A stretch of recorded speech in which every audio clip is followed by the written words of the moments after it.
9 vibes. Congress సర్కారు 6 గ్యారంటీల అమలు కోసం ఆర్భాటంగా తీసుకున్న ప్రజాపాలన దరఖాస్తులపై అంతులేని నిర్లక్ష్యం కొనసాగుతున్నది.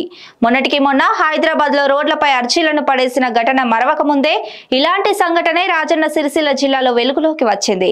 బోయిన్పల్లి మండలం మర్లపేటకు చెందిన దరఖాస్తుల కట్ట మాయం కాగా ఈ విషయం ఇద్దరు పంచాయతీ కార్యదర్శుల మధ్య ఘర్షణకు దారితీసింది. పరస్పరం కొట్టుకొని టానా మెట్లెక్కడం కలకలం రేపింది. వివరాల్లోకి వెళ్తే బోయిన్పల్లి మండలం మర్లపేట కార్యదర్శి రాయనేని లక్ష్మణ్ సెలవుపై వెళ్లగా పక్క గ్రామానికి చెందిన నర్సింగాపూర్ కార్యదర్శి జనగాం శేఖర్ కు గ్రామ బాధ్యతలు అప్పగించారు.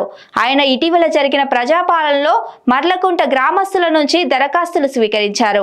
అర్జీలను మండల పరిషత్తులో ఆన్లైన్లో చేస్తున్నారు. ఈ బాధ్యతలను మండలాధికారులు పూర్వపు కార్యదర్శి లక్ష్మణ్ కు అప్పగించారు. ఆయన గురువారం ఆన్లైన్ చేస్తుండగా ఓ దరఖాస్తు కట్ట కనిపించలేదు. దీంతో ఓ మండలాధికారి సెల్ ఫోన్ నుంచి ఇన్ఛార్జ్ సెక్రటరీ శేఖర్ కు ఫోన్ చేశారు. ఇందుకు నీదే బాధ్యత అంటూ దుర్భాషలాడారు. ఈ క్రమంలో శుక్రవారం బోయిన్పల్లి మండల పరిషత్లో ఎంపీఓ తిలక్ వీరిద్దరితో మాట్లాడుతున్నారు. ఇదే సమయంలో అధికారులు చూస్తుండగానే ఇద్దరు కార్యదర్శులు కొట్లాటకు దిగారు. ఒకరిపై ఒకరు చేయి చేసుకున్నారు. అనంతరం నేరుగా టానాకు వెళ్లి పరస్పరం ఫిర్యాదు చేసుకున్నారు.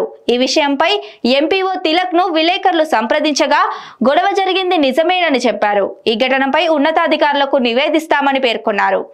పోయిన దరఖాస్తుల కట్ట దొరికిందని చెప్పుకొచ్చారు.